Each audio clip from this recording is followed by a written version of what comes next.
Very warm welcome to all of you. और जैसा कि आप लोग जानते हैं कि आज से हम लोग एक डिजिटल प्लेटफॉर्म पे भी आ रहे हैं, और जो अपने चैनल का नाम है वो आप लोग देख लीजिए। अपने चैनल का नाम होगा केमिस्ट्रियोसिटी। केमिस्ट्रियोसिटी अपने चैनल का नाम है, और इस पे जो अपनी पहली सीरीज आने वाली है वो पहली सीरीज अपनी रिवीजन सीरीज है, जो अपने बोर्ड पॉइंट ऑफ व्यू से है। और अपना जो आज का टॉपिक है वो सॉल्यूशन लिखा ही हुआ है। अगर सॉल्यूशन टॉपिक का देखा जाए तो बेसिकली एक फ्लो चार्ट अगर हम लोग बनाएं सॉल्यूशन टॉपिक का, तो इसमें हम लोगों को सबसे पहले इस टॉपिक का इंट्रोडक्शन देखना है। इस टॉपिक के इंट्रोडक्शन में हमको ये जानना है कि सॉल्यूशन की डेफिनेशन क्या होती है, और इसके साथ में कंपोनेंट क्या क्या होते हैं सॉल्यूशन के। ठीक है, इसके बाद में इसका क्लासिफिकेशन करना है। क्लासिफिकेशन भी हम लोग दो तरीके से इसका क्लासिफिकेशन करेंगे। उसके बाद आएंगी कॉलिगेटिव प्रॉपर्टीज।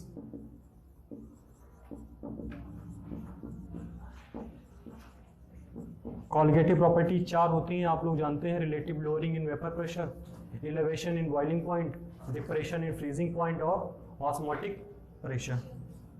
इसके बाद हम थोड़ा सा आइडियल और नॉन आइडियल सोल्यूशन के बारे में भी आइडिया लेंगे। आइडियल और नॉन आइडियल सोल्यूशन के बारे में भी आइडिया लेंगे।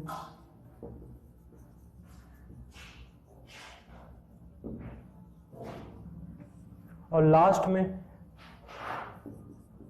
फैक्टर्स अफेक्टिंग सॉल्युबिलिटी, ये डिस्कस करेंगे। जब हम लोग आइडियल और नॉन आइडियल पढ़ेंगे तो एबनॉर्मल कॉलिगेटिव प्रॉपर्टीज भी बीच में ही आ जाएंगी।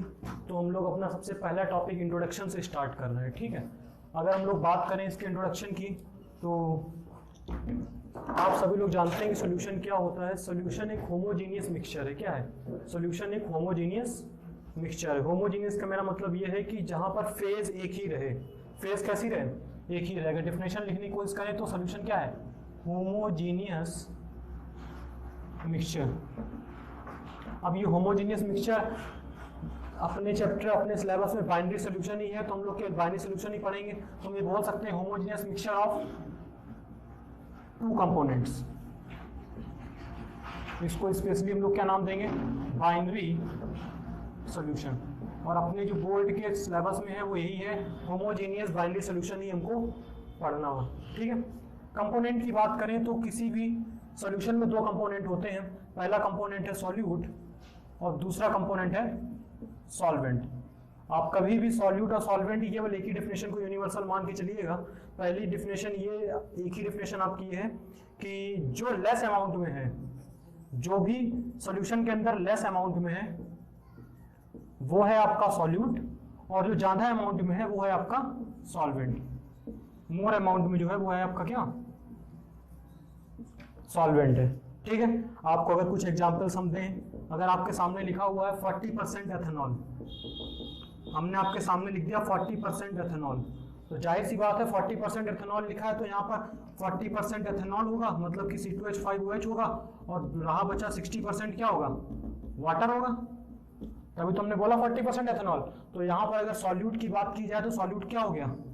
एथेनॉल हो गया आपका, ये हो गया आपका सॉल्यूट, और ये हो गया आपका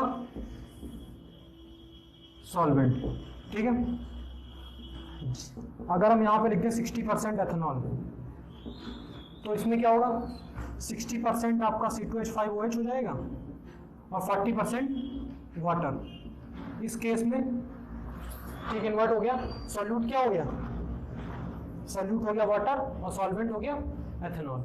तो इस तरीके से आप सॉल्यूट और सॉल्वेंट की डेफिनेशन को मान सकते हैं। ठीक है, इंट्रोडक्शन पार्ट आपका यहीं पे खत्म है, ज़्यादा हम लोग डिटेल में नहीं जाएंगे, रिवीजन अपना है। और सेकेंड पार्ट जो अपना है क्लासिफिकेशन, उसको शुरू करते हैं। क्लासिफिकेशन बेसिकली हम लोग दो तरीके से करेंगे। पहला है फेज को देख के करेंगे। सबसे पहला है on the basis of phase.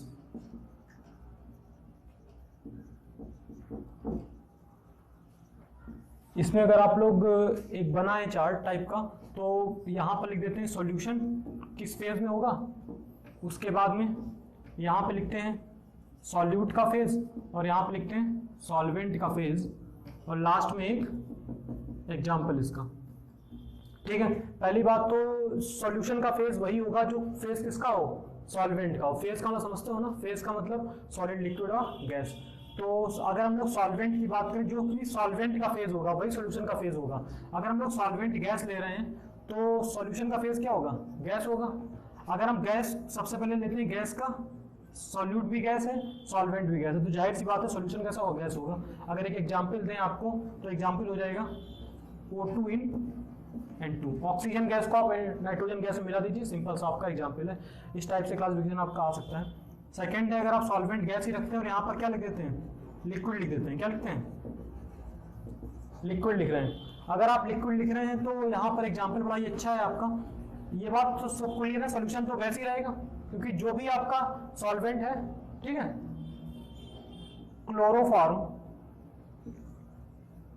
Chloroform in nitrogen. हमने जाहिर सी बात है कि रिवीजन है और आपको अच्छे समझ में है, इसलिए कॉमन एग्जांपल लिए, नाइट्रोजन कॉमन रखा है दोनों में, ठीक है, chloroform in nitrogen. Third example लेते हैं सॉलिड का गैस में, ठीक है। सॉलिड का अगर गैस में लेंगे तो सोल्यूशन कैसा बनेगा, सोल्यूशन बनेगा गैस। और एग्जांपल अगर दें तो कैम्फर, कपूर जानते हैं ना, वोलेटाइल सॉलिड है, सीधे आप उसको गर्म करेंगे तो गैस ही बनता है सीधे, कैम्फर इन N2, ठीक है। इस तरीके से हो गया आपका। अगला अगर लिया जाए फेज, तो हम यहाँ पर अब लिक्विड कर रहे हैं और लिक्विड में डिसॉल्व करेंगे किसको, सबसे पहले गैस को। इससे क्या बनेगा आपका, लिक्विड ही बनेगा। इन तीनों में लिक्विड ही रहेगा, यहाँ पे liquid liquid.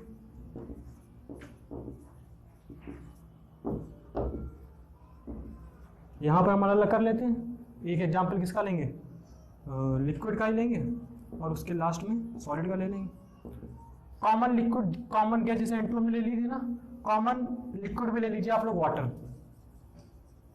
Oxygen in water is the example of gas liquid का, ठीक है। उसके बाद में क्या करना है आपको, एथेनॉल इन वाटर, ये भी एग्जांपल किसका हो गया आपका, लिक्विड इन लिक्विड का। फिर कॉमन इन वाटर लीजिए लास्ट में।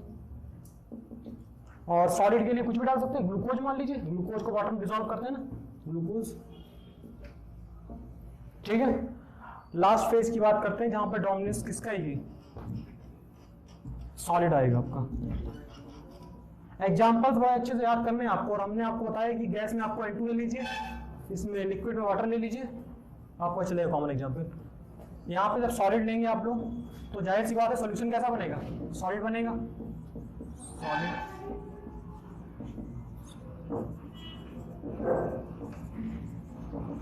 सॉल्यूट हम लोग करके चेंज करेंगे, गैस लेंगे पहला, फिर लिक्विड लेंगे, फिर क्या लेंगे,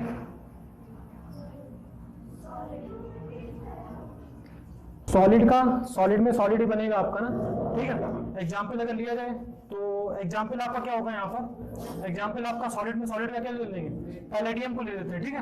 हम लोग पैलेडियम में डिसॉल्व कर रहे हैं, साथ ही हम लोग पैलेडियम में डिसॉल्व कर रहे हैं किसको, H2 को, H2 इन पैलेडियम। पैलेडियम एक कैसा है, सॉलिड है, हम लोग इसको एज ए कैटालिस्ट भी यूज करते हैं, H2 इन पैलेडियम, ठीक है।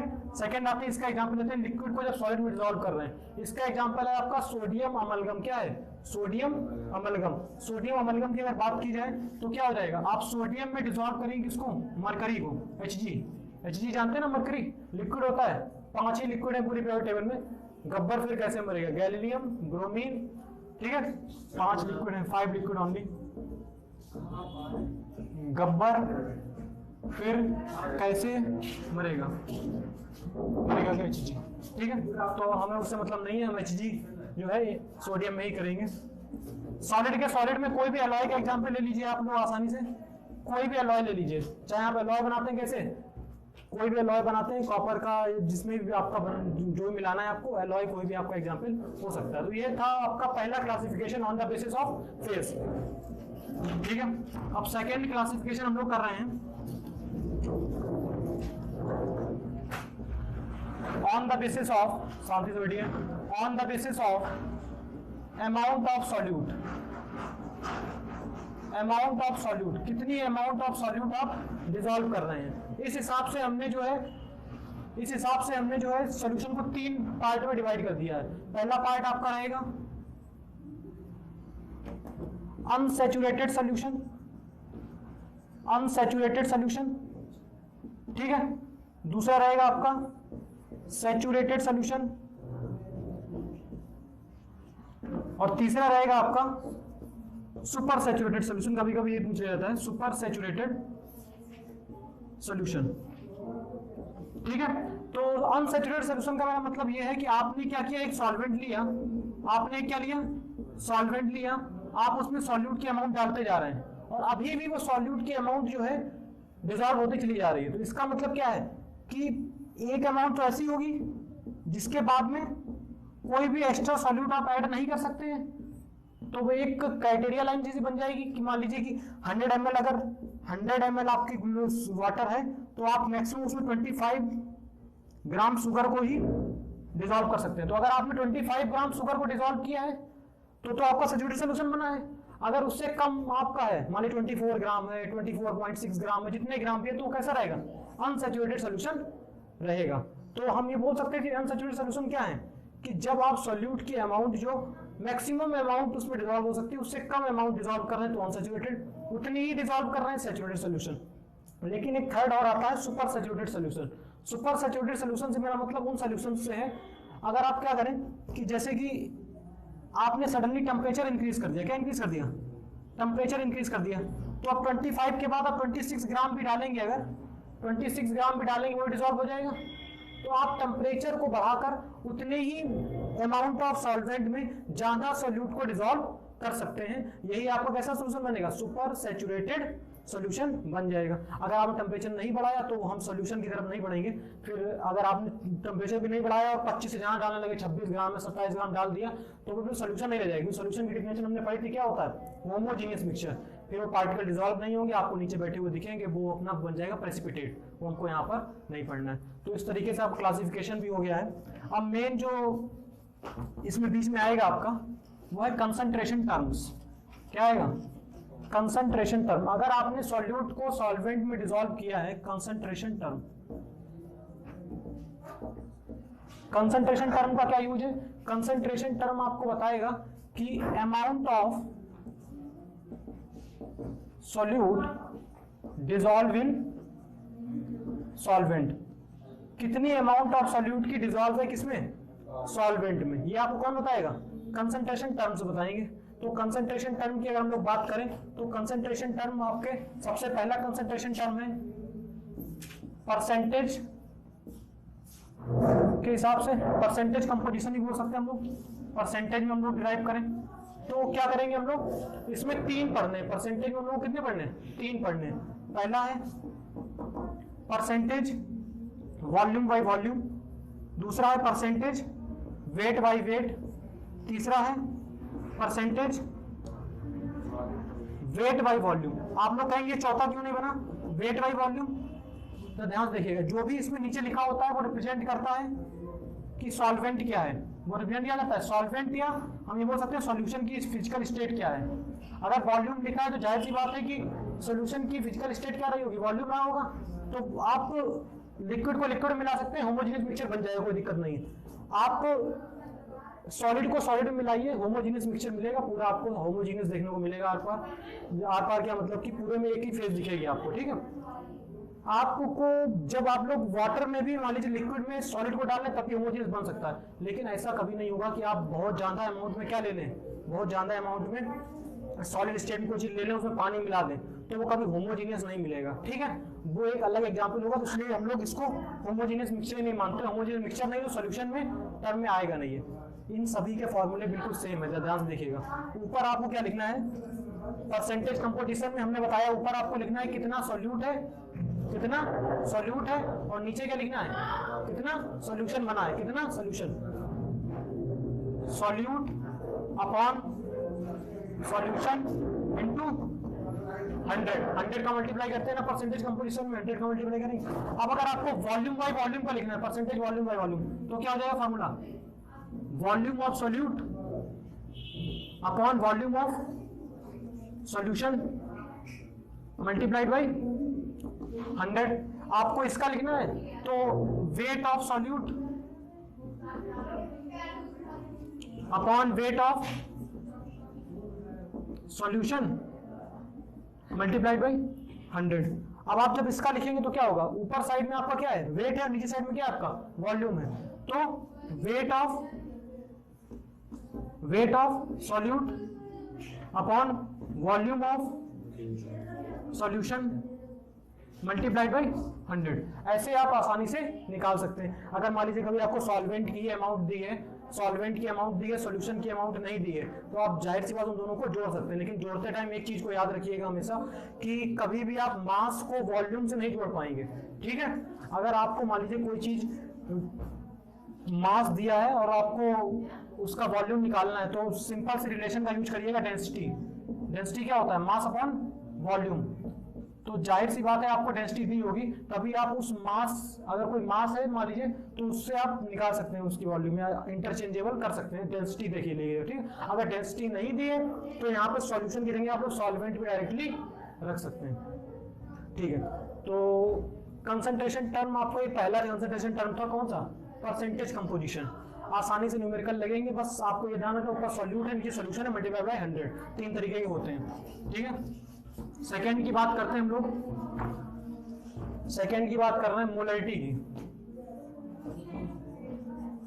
सेकेंड की बात करते हैं मोलरिटी की। मोलरिटी आपको क्या बताता है, मोलरिटी क्या बताता है, number of moles dissolve in 1 litre solution. कितना, 1 लीटर सॉल्यूशन। इसको रिप्रेजेंट करते हैं कैपिटल एम से, तो हम ये बोल सकते हैं कैपिटल एम बराबर क्या होगा, मोल्स आप निकाल लीजिए अपॉन वॉल्यूम। वॉल्यूम किस में चाहिए, लीटर में होना चाहिए, ठीक है। लेकिन कभी आप ऐसा तो करेंगे नहीं कि आप क्या कर रहे हो कि 1-1 लीटर का 2-2 लीटर का सोल्यूशन बना रहे हो, ऐसा तो करेंगे नहीं। सोल्यूशन आप एमएल में बनाएंगे, सोल्यूशन आप किसमें बनाएंगे, एमएल में बनाएंगे। और अगर आप सोल्यूशन एमएल में बना रहे हैं तो आपको क्या करना पड़ेगा, अगर हम इसको कन्वर्ट करें मोल्स अपॉन वॉल्यूम इन एमएल, तो पर 1000 से मल्टीप्लाई करना पड़ेगा, ठीक है। इस फॉर्मूले को थोड़ा और एक्सटेंड कर सकते हैं। मोल्स क्या होता है, वेट अपॉन मॉलिक्यूलर वेट। क्या होता है, वेट अपॉन मॉलिक्यूलर वेट। हम वेट को ऐसे लिख देते हैं W से, मॉलिक्यूलर वेट को स्मॉल m से। ये volume of solution multiplied by 1000, ये आपका मोलरिटी का फॉर्मूला हो गया, ठीक है। मोलरिटी की बात, अगर नॉर्मलिटी की बात की जाए, मोलरिटी आपको इसमें टर्म रखने हैं, ठीक है। न्यूमेरिकल रिवाइज कराने का टाइम नहीं है इतना, आपको एक शॉर्ट टर्म रिवीजन बस दे रहे हैं। अगर नॉर्मलिटी की बात की जाए तो नॉर्मलिटी में बस अंतर कितना पड़ेगा, अगर हम यहीं पे नॉर्मलिटी की बात कर लें तो नंबर ऑफ मोल्स की जगह क्या हो जाएंगे, number of equivalent dissolve in 1 litre of solution. अब ये इक्विवेलेंट क्या होता है समझिएगा। अगर आपको यहां से निकालने हैं अगर आपको इक्विवेलेंट निकालना है तो आपको सिंपली क्या करना है, मास अपॉन इक्विवेलेंट वेट। और ये इक्विवेलेंट वेट क्या होता है, इक्विवेलेंट वेट क्या होगा, इक्विवेलेंट वेट निकालने के लिए जो मॉलिक्यूलर वेट होता है ना, जैसे मोल्स निकालने में मास अपॉन मॉलिक्यूलर वेट था, यहाँ पे इक्विवेलेंट निकालने में मास अपॉन इक्विवेलेंट वेट है। इक्विवेलेंट वेट कैसे निकालेंगे, जो मॉलिक्यूलर वेट होगा ना उसमें वैलेंसी फैक्टर से डिवाइड कर देंगे। किसे डिवाइड कर देंगे, वैलेंसी फैक्टर से डिवाइड कर देंगे। तो हम लोग इक्विवेलेंट वेट कैसे निकाल सकते हैं, molecular weight divided by valency factor. Valency factor क्या है, वैलेंसी फैक्टर को हम लोग n से लिखते हैं। किससे लिखते हैं, n से लिखते हैं। और ये होता क्या है, होता ये है कि जैसे आपने H2SO4 लिया, अगर आप इसको 1 मोल को तोड़ेंगे, इसके 1 मोल को तोड़ेंगे तो इससे आपको 2H पॉजिटिव और SO4 निगेटिव मिलेंगे। इसके कितने मोल मिले आपको, 2 मोल मिले। तो इसमें वैलेंसी फैक्टर कितना हो गया, 2।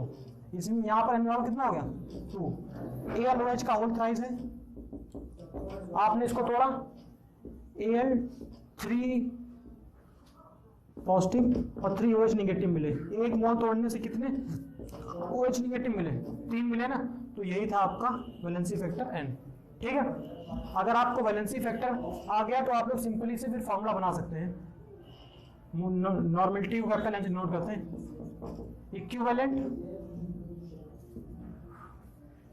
इक्विवेलेंट डिसॉल्व इन किसमें, वॉल्यूम ऑफ ml 1000, ठीक है। इक्विवेलेंट के लिए weight upon equivalent weight, simple से आपका फॉर्मूला तैयार हो गया। जरा अगर आप लोग ध्यान से देखें तो बस क्या हुआ है, जो वो वाला मोलैरिटी का फॉर्मूला यहाँ पे हम लिख रहे हैं, देखिए मोलैरिटी का फॉर्मूला यहाँ पर हम लोग लिख रहे हैं, तो उसके फॉर्मूले में क्या था, बस चेंज किस में आया है, यहाँ पर ये मॉलिक्यूलर वेट लिखा था और यहाँ पर ये इक्विवेलेंट वेट लिखा हुआ है। और कैसे करना है आपको, बस 2 से डिवाइड करना है, 2 से डिवाइड करना है। अगर किसी की मान लीजिए वैलेंसी फैक्टर n बराबर 2 आ गया किसी का, ठीक है, तो यहाँ पे उसका इक्विवेलेंट वेट में 2 से डिवाइड हो जाएगा, ऊपर चला जाएगा, बस सिंपली यही है और कुछ नहीं। थोड़ी सी बात मोलैरिटी की कर लेते हैं। किसकी बात करेंगे, मोलैरिटी। ध्यान से देखते रहिए, लास्ट में हम एक और कंप्लीट फ्लो चार्ट बनाएंगे कंसंट्रेशन टर्म का, ठीक है।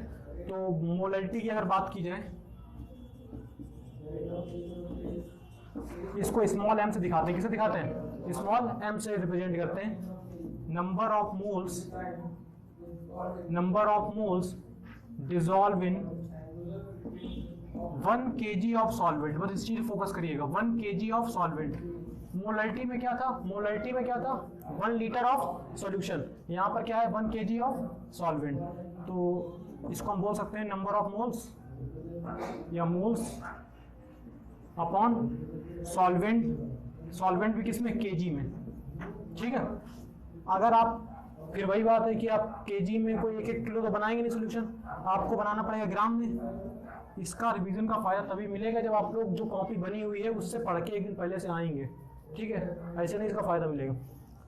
तो यहाँ पर आप क्या करना है, जो वॉल्यूम है, जो वेट है, सॉरी सॉल्वेंट का तो वेट बता रहे ना, वेट, वो केजी से जब ग्राम में करेंगे तो क्या करना पड़ेगा, 1000 से मल्टीप्लाई करना पड़ेगा आपको। अब मोल्स निकालने का बताइए आपको, small w upon small m, 1000। इस तरीके से आप क्या है, मोलैरिटी को भी डिफाइन कर सकते हैं। इन टर्म के बाद में 2 स्पेसिफिक टर्म आते हैं जो कि बहुत आसान है समझना, और अगर आपको मोल पता है तो बड़ी आसानी से आप निकाल सकते हैं। वो 2 टर्म हैं आपके, कौन कौन से, मोल फ्रैक्शन, क्या है मोल फ्रैक्शन आप दोनों का निकाल सकते हैं, सॉल्यूट का और सॉल्वेंट है। सोल्यूशन के अंदर 2 चीजें होंगी, सॉल्यूट होगा और सॉल्वेंट होगा, ठीक है। तो सॉल्यूट का जब आप मोल फ्रैक्शन निकालेंगे तो आप करना क्या है, सिंपली मोल्स ऑफ सॉल्यूट को ऊपर रखना है और अपॉन में moles of solute plus moles of solvent, ठीक है, सॉल्वेंट। अगर इसको स्मॉल m मान लें और इसको स्मॉल n कैपिटल N मान लेते हैं। अगर हमने सॉल्यूट के मोल स्मॉल n मान लिए, मोल निकाला तो पता ही होगा ना सॉल्यूट के क्या होते हैं, वेट अपॉन मॉलिक्यूलर वेट, और इसके सॉल्वेंट के मोल मान लिए कितने, कैपिटल N मान लिए, तो ये फॉर्मूला आपका बन जाएगा। अगर सॉल्वेंट के करने हैं तो सिंपली आप क्या करना है, moles of solvent upon moles of solute plus moles of solvent, capital N upon small n plus n। ये मोल फ्रैक्शन की बात हो गई। एक यहीं पर भी बात कर लेते हैं पार्ट्स पर मिलियन की, कभी कभी इसकी बात होती है, पार्ट्स पर मिलियन। पार्ट्स पर मिलियन क्या होता है, पार्ट्स पर मिलियन का फॉर्मूला, मिलियन का तो समझते हैं 10⁶, ठीक है। Part of solute upon part of solution, number of part बोल सकते हैं, number of solution multiplied by 10⁶।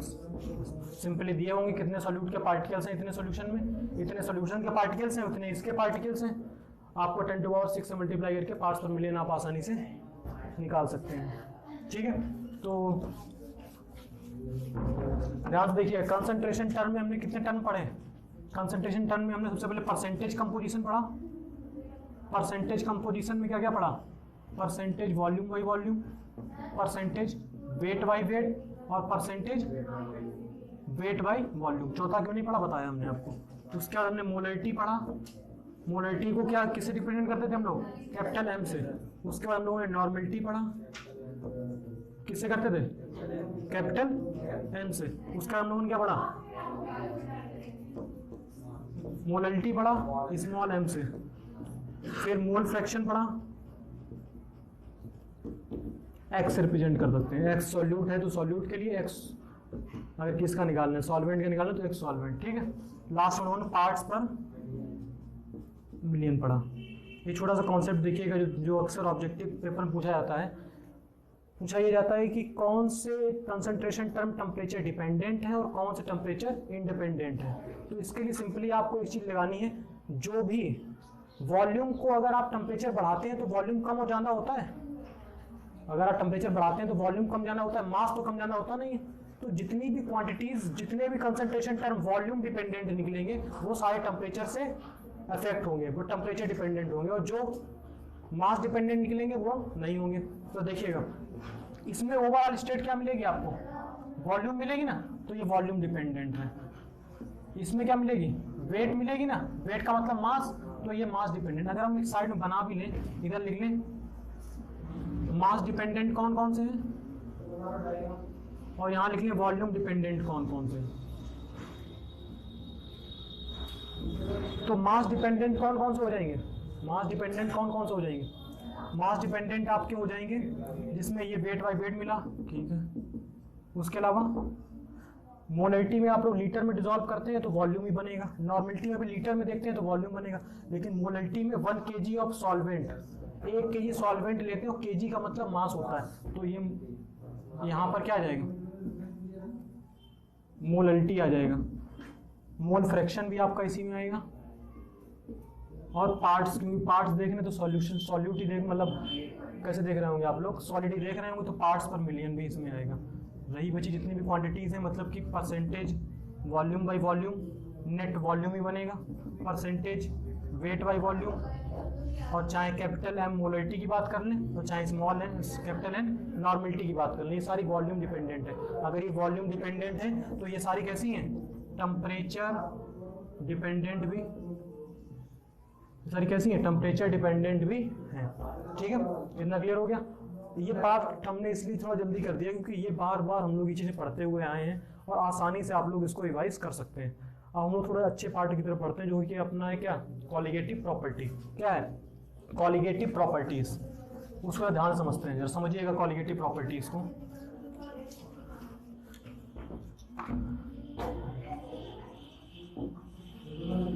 Colligative properties क्या होती हैं, हाँ, कॉलिगेटिव प्रॉपर्टीज जो हैं आपकी वो प्रॉपर्टीज होती हैं जो नंबर ऑफ सॉल्यूट पे डिपेंड करें। किस पे डिपेंड करें, नंबर ऑफ सॉल्यूट पार्टिकल्स पे डिपेंड करें,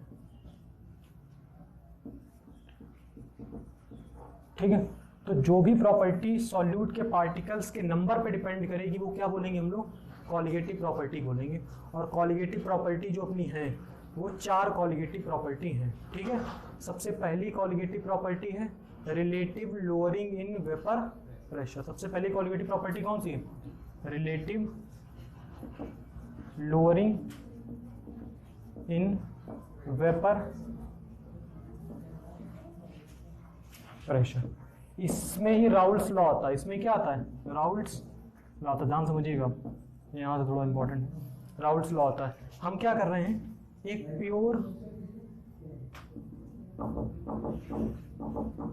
प्योर सॉल्वेंट ले लिया, अभी इसके अंदर कोई भी सॉल्यूट नहीं पड़ा हुआ है, अभी इसके अंदर कोई भी सॉल्यूट नहीं पड़ा हुआ है, आपने एक प्योर सॉल्वेंट ले लिया है, आपने इसको हीट करना स्टार्ट किया, यहाँ से आपने इसको हीट सप्लाई की, ठीक है। तो यहाँ से क्या होंगी, वेपर निकलेंगे, यहाँ से क्या होंगे, वेपर्स निकलेंगी ना, ठीक है।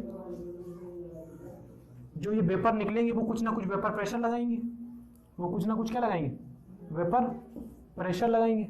अब आप क्या कर रहे हैं कि प्योर सॉल्वेंट की जगह क्या कर रहे हैं, सॉल्यूट के कुछ पार्टिकल उसमें ऐड कर रहे हैं सॉल्वेंट के अंदर। अगर आप सॉल्यूट के कुछ पार्टिकल सॉल्वेंट के अंदर ऐड कर रहे हैं तो इसका मतलब आप क्या कर रहे हैं, कुछ ऐसे करके सरफेस को कुछ घेर रहे हैं, कुछ सॉल्यूट के पार्टिकल आपने डाल दिए, ठीक है।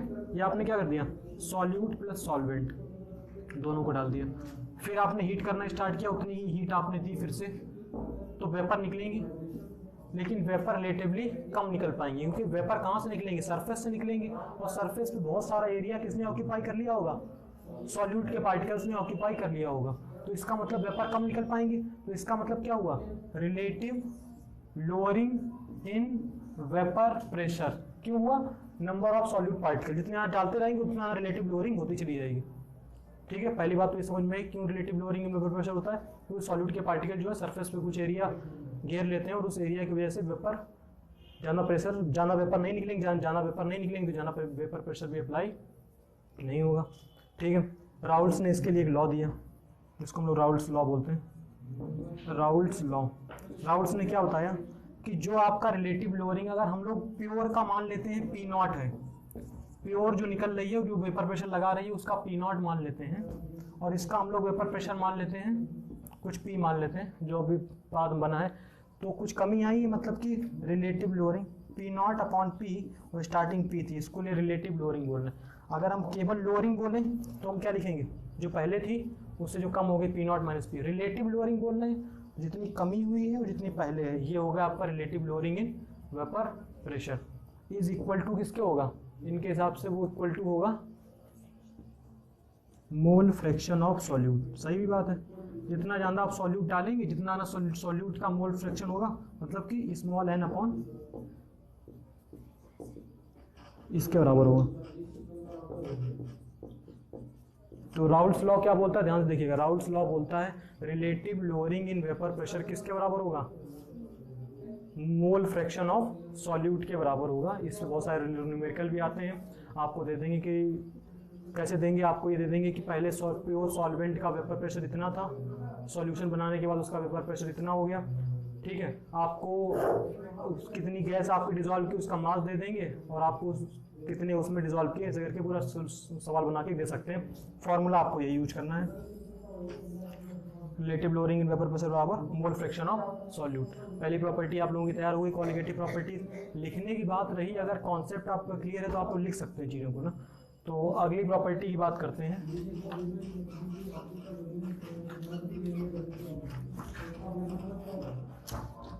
अगली प्रॉपर्टी जो है ध्यान से देखिएगा, अगली प्रॉपर्टी है इलेवेशन इन बॉइलिंग पॉइंट। इलेवेशन इन बॉइलिंग पॉइंट, इसका मतलब क्या हुआ कि आपका जो बॉइलिंग पॉइंट है, जैसे ही आप नंबर ऑफ सॉल्यूट डालेंगे ज़्यादा बढ़ाएंगे तो आपका जो बॉइलिंग पॉइंट है वो क्या हो जाएगा, इलेवेशन हो जाएगा, वो बढ़ जाएगा। पहली बात ये समझिए बॉइलिंग पॉइंट क्या होता है। बॉइलिंग पॉइंट वो पॉइंट होता है जब vapour pressure equal to atmospheric pressure हो जाए। क्या हो जाए, एटमॉस्फेरिक प्रेशर। जब आपका वेपर प्रेशर एटमॉस्फेरिक प्रेशर के बराबर हो जाएगा तब क्या हो जाएगा, तब सॉल्यूशन आपका बॉयल होने लगेगा, सॉल्यूशन आपको खोलने लगेगा। आपने वही चीज़ फिर की, प्योर सॉल्वेंट लिया, ठीक है, इससे वेपर निकलेंगी। आपने मान लीजिए इसको 100 डिग्री सेंटीग्रेड पे हीट किया, इससे जितनी वेपर निकली तो वो वेपर आके क्या होंगी, एटमॉस्फेरिक प्रेशर के मान लीजिए बराबर हो गई, और उसी सॉल्वेंट का 100 डिग्री सेंटीग्रेड बॉइलिंग पॉइंट हम लोग बोल देंगे। लेकिन अगर आप क्या करें, उसी सॉल्वेंट में कुछ सॉल्यूट के पार्टिकल्स डाल दें। किसके पार्टिकल डाल दें, सॉल्यूट के पार्टिकल्स डाल दें, तो उससे क्या होगा, अब आप इसको दोबारा जब 100 डिग्री सेंटीग्रेड पे गर्म करेंगे तो वेपर निकलेंगी तो, लेकिन वेपर कैसे निकलेंगी, कम निकलेंगी। और वेपर अगर कम निकलेंगी तो आपको एटमॉस्फेरिक प्रेशर तो कांस्टेंट है ना, तो उसके बराबर जाने के लिए आपको और ज़्यादा टेम्परेचर देना पड़ेगा। करीब मान लीजिए 120 देना पड़ गया, मान लीजिए थोड़ा बहुत जहाँ देना पड़ गया 100.2, 101, 102 देना पड़ गया। तो इसका मतलब क्या हुआ, बॉइलिंग पॉइंट बढ़ गया। क्या हुआ, बॉइलिंग पॉइंट बढ़ गया। अगर हम लोग प्योर ध्यान देखिएगा, अगर हम लोग प्योर सॉल्वेंट का बॉइलिंग पॉइंट T0 मान लें, प्योर सॉल्वेंट का T0 मान लेते हैं और इसका मान सोल्यूशन का TS मान लेते हैं, जो सोल्यूशन बन गया उसका TS मान लेते हैं, तो जो कमी आएगी वो क्या होगी, T0 माइनस इसका बॉइलिंग पॉइंट मान रहे हैं ना, तो TB0 मान लेते हैं और इसका मान लेते हैं TBS करके। ठीक है, तो इसमें जो कमी आ जाएगी TB, जो कमी आएगी ना वो प्रोपोर्शनल होगी मोलल्टी के। किसके, मोलल्टी। अभी मोलल्टी का फॉर्मूला पढ़ा था ना, बस इस चीज़ को याद रखिए, बहुत जरूरी चीज़ है। ये कमी किस बराबर होगी, मोलल्टी के प्रोपोर्शनल होगी। अब आप क्या करेंगे, इसको डेल्टा टी लिख लेते हैं। डेल्टा टी भी क्या है, कितनी कमी आई है, डेल्टा टी भी मतलब कितनी कमी आई है। और इसको जैसे आप खोलेंगे तो एक कांस्टेंट आ जाएगा आपका, क्या आएगा, के बी एक कांस्टेंट आया। और मोलल्टी के लिए क्या फॉर्मूला लिखेंगे, स्मॉल w और स्मॉल में मोल लिख लिए, dissolve in 1 kg of solvent, ये किस में है, ग्राम में, और 1000 से मल्टीप्लाई कर लिया। तो ये फॉर्मूला आपका बन गया किसके लिए, एलिवेशन इन बॉइलिंग पॉइंट। इससे आप निकाल सकते हैं कितना एलिवेशन इन बॉइलिंग पॉइंट हुआ है। यहाँ पर kb क्या है, मोलल एलिवेशन कांस्टेंट, ठीक है। इसकी वैल्यू आपको दी जाएगी, इनकी वैल्यू आपको दी जाएगी, आपको बस वहाँ पे वैल्यू रख के निकालना है। समझ गए ना। अगर ये समझ गए तो डिप्रेशन फ्रीजिंग पॉइंट इसका ठीक मिरर इमेज समझ लीजिए आप लोग। बस अंतर कितना है कि अगर सॉल्यूट मिलाने पे बॉइलिंग पॉइंट बढ़ रहा है तो फ्रीजिंग पॉइंट कम होगा। उसके पीछे का फिनोमेना क्या है जब देखिएगा। अगली प्रॉपर्टी डिस्कस कर रहे हैं, डिप्रेशन इन फ्रीजिंग पॉइंट।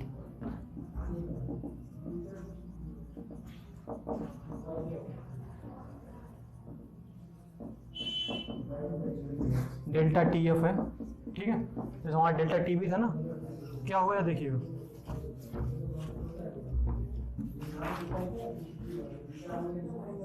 किसी भी मॉलिक्यूल को फ्रीज करने से मेरा मतलब क्या होता है, मेरा मतलब ये है कि उससे आपको एनर्जी को कम करना है, उससे आपको एनर्जी को खींचना है। एनर्जी क्यों खींचनी है, जितनी कम एनर्जी होगी उतने कम उनके मॉलिक्यूल का काइनेटिक मोशन होगा, और जितने कम उन मॉलिक्यूल का काइनेटिक मोशन होगा उतनी जल्दी वो पास आएंगे, और जितनी जल्दी वो पास मॉलिक्यूल आएंगे उतनी जल्दी वो फ्रीज हो जाएंगे।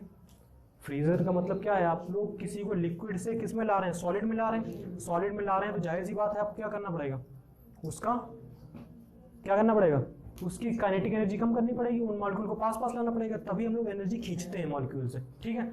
आपने प्योर सॉल्वेंट ले लिया, ये आपका प्योर सॉल्वेंट है, आपने एनर्जी खींचनी शुरू किया, मान लीजिए 0 डिग्री सेंटीग्रेड पे आकर ये क्या हो गया, फ्रीज हो गया। आपने एनर्जी खींची 0 डिग्री, पहले नॉर्मल पे ये 25 डिग्री सेंटीग्रेड पे था, आप एनर्जी फ्रीज के थ्रू है जिसके थ्रू भी खींचते रहे, वो एक अलग बात है कि थर्मोडायनामिक्स से पढ़ते हैं। 25 डिग्री सेंटीग्रेड से आप खींचते 0 डिग्री सेंटीग्रेड पे ले आए इसको, ये फ्रीज हो गया। अब आपने क्या किया, वही बात क्वालिटेटिव प्रॉपर्टी देखनी है, मतलब कि इफेक्ट ऑफ सोल्यूट के पार्टिकल का देखना है। आपने सोल्यूट के पार्टिकल को ऐड किया। अच्छा, ये फ्रीज क्यों होंगे, क्योंकि इनके जो वाटर, मान लीजिए वाटर अगर है तो इसके मॉलिक्यूल जल्दी पास आ गए होंगे। अब आप इससे जब एनर्जी को खींचेंगे, तो पहली बात तो है वाटर के मॉलिक्यूल को पास आने से ये पार्टिकल रोकेंगे आपस में, तो देर में पास आ पाएंगे। और ऐसा भी नहीं कि ये वाटर इसके साथ वो बना लेगा, बॉन्ड उसके साथ बनेगा नहीं फ्रीजिंग में, क्योंकि फ्रीजिंग में क्रिस्टल जालक बनना होता है, और क्रिस्टल जालक सेम टाइप के मॉलिक्यूल के बीच में बनेगा। तो इसका मतलब क्या है कि वाटर और वाटर के बीच में आने में टाइम लगेगा। तो मान लीजिए आपने -5 डिग्री सेंटीग्रेड कर दिया टेम्परेचर, तब आकर ये फ्रीज हुआ, ठीक है। तो कुछ कमी आई फ्रीजिंग पॉइंट में, इसको ही बोलते हैं क्या, depression in freezing point. Delta T F से रिप्रेजेंट करते हैं, और ये भी प्रोपोर्शनल होती है किसके, मोलरिटी के, सेम टू सेम। ये भी प्रोपोर्शनल है किसके, मोलरिटी के। अगर हम लोग ये प्योर का मान लें TF0 और इसकी मान लें TF, तो जाहिर सी बात है ये जानता होगा, तो हम लोग को ऐसे लिखना पड़ेगा TF0 - TF बराबर डेल्टा TF बराबर किसके होगा, वहाँ पर कांस्टेंट हटा था, KB आया था, मोलर इलेवेशन कांस्टेंट, यहाँ पर मोलर डिप्रेशन कांस्टेंट KF आ जाएगा बस। उसके बाद मोलरिटी का फॉर्मूला रखते हो, बस रख दो मोलरिटी का फॉर्मूला W/m/1000 बन गया, सेम टू सेम फार्मूला आपका। वैसे कॉन्सेप्ट भी आप समझ गए होंगे क्या है क्या नहीं, ठीक है। लास्ट जो आपकी प्रॉपर्टी है ऑस्मोटिक प्रेशर, उसका डिस्कस करते हैं, ठीक है। तो लास्ट प्रॉपर्टी जो है आपकी ऑस्मोटिक प्रेशर, नोट करने की जरूरत नहीं है आप लोगों को, आप लोग के पास में पूरा लिखा हुआ है, ठीक है। और नहीं लिखा हुआ है तो हम आप लोगों को नोट्स प्रोवाइड कोशिश करेंगे, आप लोगों को प्रोवाइड करा दें छोटे नोट्स लिखो। तो ऑस्मोटिक प्रेशर की बात करते हैं।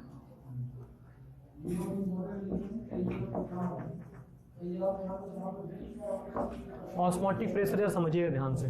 आप क्या करें, एक आपने बड़ा सा बर्तन लिया, उसमें एक साइड में आपने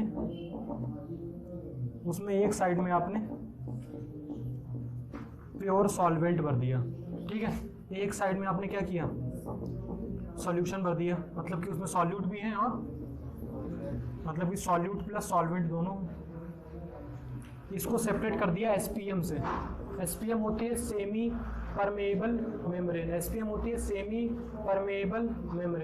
ठीक है, सूट हो रहा है।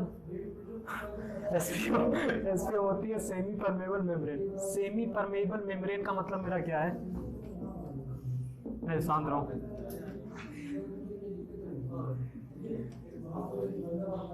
सेमी परमेबल मतलब कि आर पार केवल एक ही चीज जाएगी, दोनों चीजें नहीं जा सकती, या तो सॉल्यूट जाएगा या सॉल्वेंट जाएगा। जाहिर सी बात है, सॉल्वेंट लिक्विड है तो उसके मॉलिक्यूल छोटे होंगे, वो आर पार चले जाएंगे। तो क्या होगा, जैसे ही आप इसको इसके थ्रू सेपरेट करेंगे तो सॉल्वेंट के मॉलिक्यूल, अगर सॉल्वेंट की बात करें हम लोग, तो सॉल्वेंट की कंसंट्रेशन कहाँ पर जाना है, यहाँ पर सॉल्वेंट जाना है कि यहाँ पर जाना है, यहाँ पर सॉल्वेंट की कंसंट्रेशन हाई है, यहाँ पर सॉल्वेंट की कंसंट्रेशन रिलेटिव लो है, ठीक है। तो ये सॉल्वेंट के पार्टिकल अपने आप सेमी परमेबल मेम्ब्रेन से सॉल्यूशन की तरफ जाएंगे, और तब तक जाएंगे जब तक दोनों तरफ सॉल्वेंट बराबर ना हो जाए। तो अगर हम सॉल्वेंट के रिस्पेक्ट में देखें तो हम ऑस्मोटिक प्रेशर को, ऑस्मोसिस ये रिएक्शन है, पहले हम बता रहे हैं ऑस्मोसिस रिएक्शन क्या है, ऑस्मोसिस क्या होता है। तो ये बोल सकते हैं osmosis reaction is a process where क्या हो, सॉल्वेंट के पार्टिकल्स सॉल्यूशन की तरफ जाएं, कब तक जाए, जब तक कि दोनों तरफ सॉल्वेंट बराबर ना हो जाए। अगर सॉल्यूट की रिस्पेक्ट में बात की जाए तो बुक्स में लिखा है कि सॉल्यूट जो होता है वो लो कंसंट्रेशन से हाई कंसंट्रेशन की तरफ जाता है, वो आप लोग पूरा पढ़ लीजिएगा। लेकिन आप कॉन्सेप्ट पर इतना ध्यान रखना, सॉल्वेंट के पार्टिकल यहाँ से यहाँ जाएंगे बैलेंस करने के लिए। आप लोग जानते हैं हाई कंसंट्रेशन से लो कंसंट्रेशन पे चीज़ें अपने आप जाती हैं। दो टंकी को आपस में ज्वाइन कर लीजिए, एक में हाई कंसंट्रेशन वाटर कर दीजिए, एक में लो कर दीजिए, अपने आप ज्वाइंट कर दीजिए, अपने आप जाएगा, ठीक है। तो ये होती है प्रोसेस ऑस्मोसिस। अगर आपको इधर पे एक पिस्टन लगा दें, आप यहाँ पर एक पिस्टन मान लीजिए आपने लगा दिया, क्या लगा दिया, एक पिस्टन लगा दिया, आप पिस्टन से प्रेशर लगा रहे हैं, आप पिस्टन से क्या लगा रहे हैं, प्रेशर लगा रहे हैं। इतना प्रेशर यहाँ से लगाएं कि ऑस्मोसिस की प्रोसेस अपने आप रुक जाए, ऑस्मोसिस की प्रोसेस क्या रुक जाए, उसी प्रेशर को बोलते हैं क्या, ऑस्मोटिक प्रेशर। ऑस्मोसिस की प्रोसेस को रोकने के लिए जितना प्रेशर अप्लाई किया जाएगा उसको क्या बोलेंगे, ऑस्मोटिक प्रेशर। और अगर रिलेशन की बात की जाए तो आप लोगों ने पीवी बराबर एनआरटी पढ़ा है ना, यहाँ पर सेम रिलेशन है। पी जो है प्रेशर होता था ना, यहाँ पर ऑस्मोटिक प्रेशर को पाई से दिखा देते हैं, तो पाई भी बराबर एनआरटी। अगर ये वी उधर जाएगा तो एन अपॉन वी बराबर आरटी हो जाएगा। एन क्या होता है, एन क्या होता है, एन होते हैं आपके सॉल्यूट, मतलब कि एन होते हैं पार्टिकल्स आपके, वो होता है वॉल्यूम। तो पाई बराबर सी आर टी बोल सकते हैं, वो कंसंट्रेशन, ठीक है। यही फॉर्मूला होता है ऑस्मोटिक प्रेशर का। वहाँ पाई क्या है यहाँ पर, ऑस्मोटिक प्रेशर, ठीक है। एक टर्म यहाँ पर और आता है रिवर्स ऑस्मोसिस। क्या आता है, ये आपका खत्म हो गया, कितने फार्मूले थे, सारे फार्मूले हमने आपको बता दिए इसमें, ठीक है। एक टर्म रिवर्स ऑस्मोसिस आता है। अगर आप प्रेशर और ज़्यादा बढ़ाते चले जाएं, ठीक है, इतना प्रेशर बढ़ा दें कि ऑस्मोसिस की प्रोसेस को ही उल्टा कर दें, मतलब कि अब सॉल्वेंट जो है वो लो से कहाँ पे चला जाए, हाई में जाने लगे, ठीक है। तो उसको क्या बोलते हैं हम लोग, रिवर्स ऑस्मोसिस। रिएक्शन क्या बोलते हैं, रिवर्स ऑस्मोसिस बोलते हैं। तो जरा हम लोग कॉलिगेटिव प्रॉपर्टीज को समराइज कर लेते हैं। तो हम लोगों ने 4 कॉलिगेटिव प्रॉपर्टी पढ़ी। पहली पढ़ी RLVP, relative lowering in vapour pressure. Formula क्या पढ़ा, P0 अगर प्योर का है बराबर small n upon small n plus capital N। यही राउल्ट्स का लॉ था, यही राउल्ट्स लॉ है। दूसरी प्रॉपर्टी पढ़ी इलेवेशन इन बॉइलिंग पॉइंट, जिसमें हम लोगों ने पढ़ा कि डेल्टा टीबी जो होगा आपका, जितना बढ़ेगा ना वो बराबर होगा केबी इंटू मोलैलिटी, और मोलैलिटी के लिए स्मॉल है, ठीक है। Depression in freezing point, freezing point पढ़ा हम लोगों ने, डेल्टा टी एफ बराबर के एफ इंटू वही सेम चीज मोलैलिटी वाली, ये ग्राम में होगा 1000, ठीक है। लास्ट में बढ़ा ऑस्मोटिक प्रेशर, वो प्रेशर जो ऑस्मोसिस की प्रोसेस को रोक दे, ऑस्मोटिक प्रेशर है। पाई भी बराबर एनआरटी, या हम बोल सकते हैं पाई बराबर सीआरटी, ठीक है। यहाँ तक कंप्लीट है।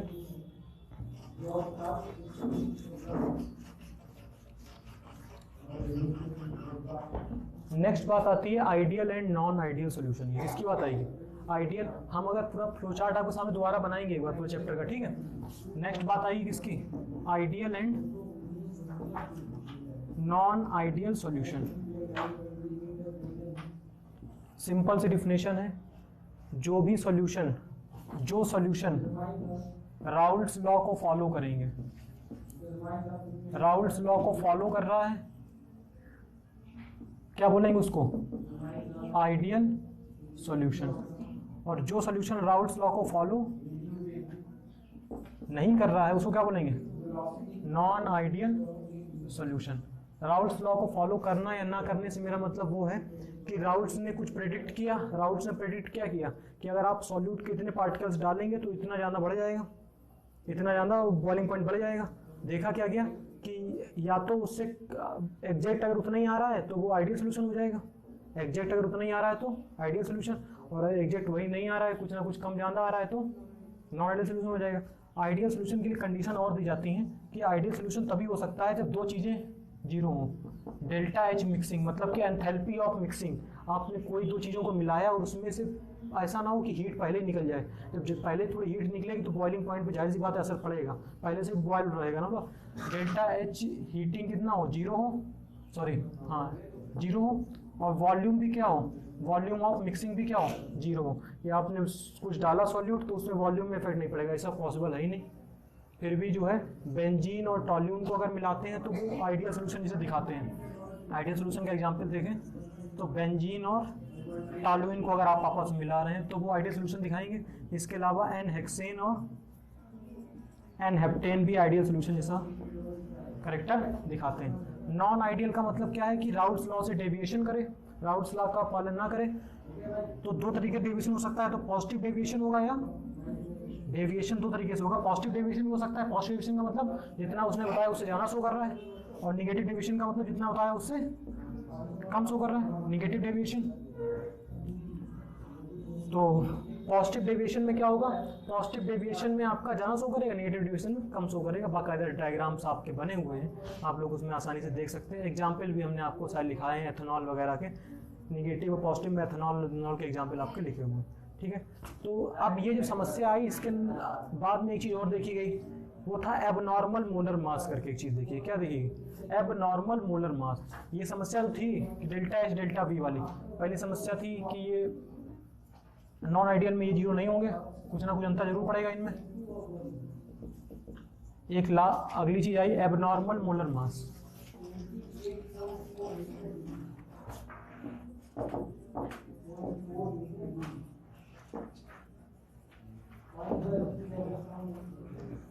एबनॉर्मल मोलर मास का तो ध्यान दीजिएगा। आपने क्या किया, सॉल्यूशन के अंदर कोई चीज को डाला, ठीक है, आपने तो सोचा सॉल्यूट के कितने पार्टिकल्स हैं, NaCl मान लीजिए आपने डाल दिया। आपने क्या सोच के डाला कि आप एक मोल डाल लें इसका, लेकिन जैसे सोल्यूशन के अंदर पड़ा तो वो तो Na पॉजिटिव और Cl नेगेटिव में टूट गया। उसने नंबर ऑफ पार्टिकल कितने दिखाए, 2 मोल दिखाए। उसने नंबर ऑफ पार्टिकल कितने दिखाए, 2 मोल दिखाए। इसका मतलब कहीं ना कहीं ये जो अंतर आया एबनॉर्मल, इसको क्या बोलते हैं, एबनॉर्मल मोलर मास। आई से डिनोट करते हैं, आई को वान हाफ फैक्टर भी बोलते हैं। क्या बोलते हैं, वान हाफ फैक्टर। और ये जो बराबर होता है ना, ये होता है observed colligative property upon calculative colligative property, calculated colligative property.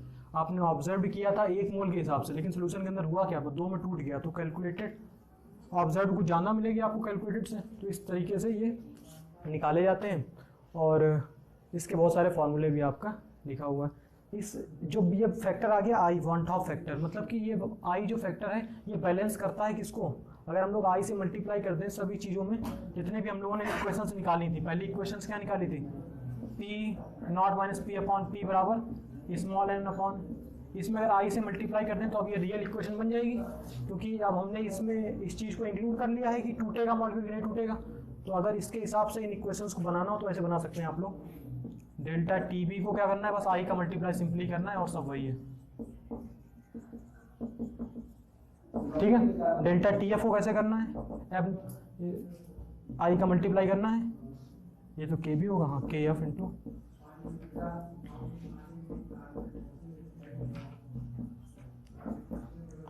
इसके अलावा ऑस्मोटिक प्रेशर वाले में पाई बराबर ICRT, ठीक है। तो ये एबनॉर्मल मोलर मास की बात हो गई है। एबनॉर्मल मोलर मास में ही एक चीज़ और फार्मूले कुछ आए, कपल फार्मूले, वो आपको हम बता देंगे अलग से। एबनॉर्मल मोलर मास में एक चीज़ और ये बोली जाती है कि आप अगर कोई भी सोल्यूशन में NaCl है वो 2 में टूट रहा है तो उसकी आई की वैल्यू आप 2 निकाल सकते हैं सीधे, क्योंकि NaCl जो है सोल्यूशन के अंदर जाएगा किस में टूट जाएगा, Na पॉजिटिव और Cl नेगेटिव। तो इसके लिए आई की वैल्यू कितनी होगी, 2 दिख रही है आपको सीधे। AlOH का होल थ्राइस है, Al पॉजिटिव में और 3 OH निगेटिव में टूट जाएगा, मतलब 4 मॉलिक्यूल दे देगा। तो आपको दिख रहा है I बराबर कितना है इसके लिए 4 है। ठीक है, कोई सोल्यूशन ऐसे होते हैं जो 100% नहीं टूटते हैं, या इसके अलावा टूट सकते हैं, जुड़े भी तो सकते हैं। मान लीजिए कोई चीज़ डाइमर बनाता है, कोई अगर डाइमर बनाता, मान लीजिए आपने 2 मोल डाले और एसोसिएट होकर उसने डाइमर बना लिया, तो आई की वैल्यू कितनी हो जाएगी 1/2 हो जाएगी।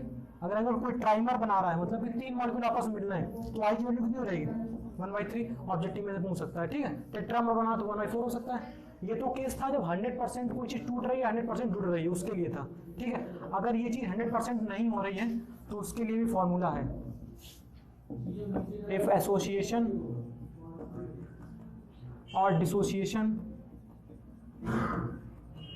एसोसिएशन इज नॉट 100%, उसके लिए देख लेते हैं। तो क्या होगा, आई का जो फॉर्मूला होगा 1 + n-1 अल्फा। अल्फा क्या है, डिग्री ऑफ डिसोसिएशन, सॉरी यहाँ पे एसोसिएशन आपको दिया जाएगा। अच्छा, इस यहाँ पर ये होगा। ठीक है, और इफ डिसोसिएशन इज नॉट 100%, तो आई का फॉर्मूला क्या हो जाएगा, आई का फॉर्मूला क्या हो जाएगा 1 + n-1 इंटू अल्फा, जहाँ अल्फा क्या है, degree of association, sorry dissociation. ठीक है, लास्ट टॉपिक इसमें अब आपका जो है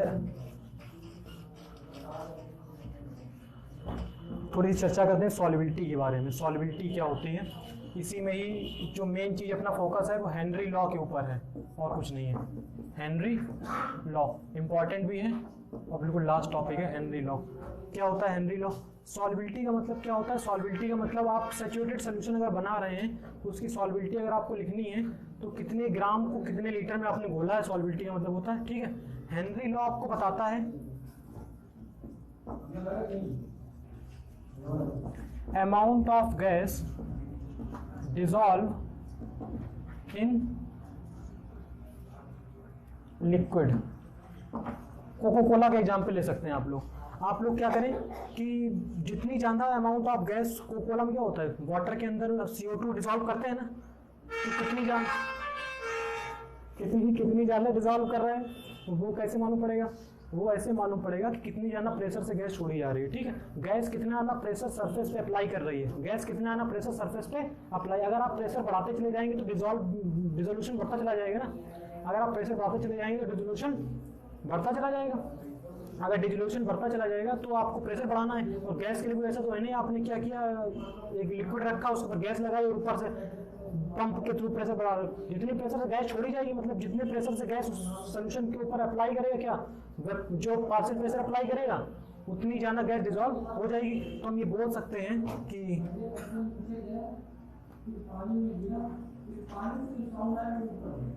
अमाउंट ऑफ गैस जो है डिसॉल्व वो प्रोपोर्शनल होती है किसके, पार्शियल प्रेशर ऑफ गैस, कि जो आपकी जो गैस है वो कितना पार्शियल प्रेशर अप्लाई कर रही है। ठीक है, और गैस कितना पार्शियल प्रेशर अप्लाई करेगी वो इससे मालूम पड़ेगा कि उस गैस के मोल फ्रैक्शन कितने हैं। तो हम ये बोल सकते हैं कि जो पार्शियल प्रेशर P है is proportional to mole fraction of gas, mole fraction of gas in solution. बस इतना ही होता है हेनरी लॉ। अब इसको जब आप हटाएंगे तो KH इंटू मोल फ्रैक्शन के लिए X लिखते हैं, X ऑफ गैस, ये आपका हो गया हेनरी लॉ। अच्छा, हेनरी लॉ क्यों आया था, हेनरी लॉ हमको बताता है कि प्रेशर का क्या इफेक्ट पड़ेगा सॉल्युबिलिटी के ऊपर, ये बताता है ना हेनरी लॉ। इसके अलावा एक लास्ट पॉइंट आपको ये और याद रखना है कि सॉल्युबिलिटी के ऊपर किस किस चीज़ का इफेक्ट पड़ रहा है, किसका इफेक्ट नहीं पड़ रहा है। तो नेचर ऑफ सॉल्यूट और नेचर ऑफ सॉल्वेंट का इफेक्ट सॉल्युबिलिटी के ऊपर पड़ेगा बिल्कुल। अगर पोलर एज सॉल्युबल, एज का कॉन्सेप्ट चलता है, अगर पोलर सॉल्वेंट है तो पोलर सॉल्यूट है तो पोलर सॉल्यूट में घुलेगा, नॉन पोलर में घुलेगा। ठीक है, उसके अलावा टेम्परेचर का भी इफेक्ट पड़ता है। अगर टेम्परेचर का इफेक्ट ध्यान से देख लीजिए, टेम्परेचर का इफेक्ट क्या पड़ता है,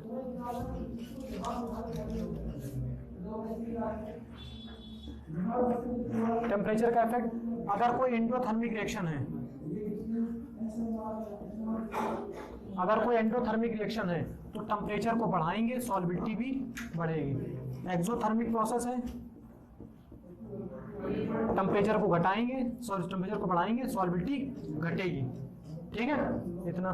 तो अगर पूरा चैप्टर का एक फ्लो चार्ट बनाया जाए तो सबसे पहले हम लोगों ने पढ़ा इंट्रोडक्शन, ध्यान देना वो चैप्टर। इंट्रोडक्शन में हम लोगों ने क्या पढ़ा, डेफिनेशन पढ़ी, कंपोनेंट पढ़े, कंपोनेंट में सॉल्यूशन बताया। उसके बाद क्लासिफिकेशन किया। क्लासिफिकेशन हम लोगों ने दो तरीके से किया, on the basis of phase, जिसमें लोगों ने 9 अलग अलग तरीके के टाइप बनाए, 9 बनाए थे ना, और दूसरा किया on the basis of amount of solute. तो इसमें 3 हमने बनाए थे, अनसैचुरेटेड, सैचुरेटेड और सुपर सैचुरेटेड। बाद में हमने कुछ बात की, ध्यान दीजिए, कुछ बात की हमने कॉलिगेटिव प्रॉपर्टी, कंसंट्रेशन टर्म की। इसके बाद में कंसंट्रेशन टर्म की। कंसंट्रेशन टर्म कौन कौन से थे, परसेंटेज वाला था पहला, फिर capital M molarity, small capital N normality, small M molarity, उसके बाद मोल फ्रैक्शन एक्स से मल्टीप्लाई करो तो उसके बाद पार्ट्स पर मिलियन। ठीक है, कॉलिगेटिव प्रॉपर्टी पे आए हम लोग। कॉलिगेटिव प्रॉपर्टी 4 थी, relative lowering in vapour pressure, formula निकाला पी नॉट अपॉन पी बराबर small n upon small n plus n. दूसरा depression in elevation, elevation in boiling point. इसका मतलब क्या था, डेल्टा टी बी बराबर K B into small W. फिर depression इन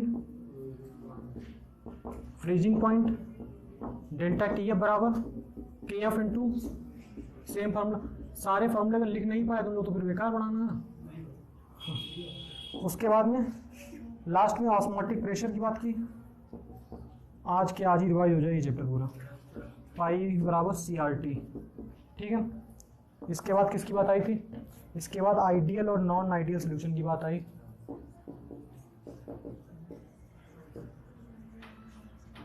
इसमें हमने पढ़ा जो राउल्स लॉ को फॉलो करेंगे आइडियल, नहीं करेंगे नॉन आइडियल। इसके अलावा एक कंडीशन और थी, डेल्टा एच मिक्सिंग बराबर 0 और डेल्टा वी मिक्सिंग बराबर 0 है तब आइडियल है। ठीक है, एबनॉर्मल प्रॉपर्टी की बात की, एबनॉर्मल मोलर मास की बात की। यहाँ पर आई को डिस्कस किया था, यहीं पर वांट ऑफ फैक्टर आई है। ठीक है, लास्ट में सॉल्युबिलिटी जो है किन किन फैक्टर्स पे डिपेंड करती है, सॉल्युबिलिटी किन किन फैक्टर्स पे डिपेंड करती है। तो पहला फैक्टर था nature of solute and solvent. दूसरा फैक्टर क्या था, दूसरा फैक्टर टेम्परेचर था, जिसमें बताया एंडोथर्मिक एक्सोथर्मिक वाले बात बताई। और लास्ट में हेनरी लॉ डिस्कस किया। हेनरी लॉ बताता था प्रेशर का क्या इफेक्ट होगा इसके बारे में। प्रेशर अगर बढ़ाएंगे आप गैस का तो आपका सॉल्यूशन सॉल्युबिलिटी बढ़ेगी। ठीक है, तो कुल मिला के ये पूरा आपका चैप्टर रहा और थैंक यू। बाकी लोग जानते ही हो क्या करना है, टें टें टें सब जानते हैं।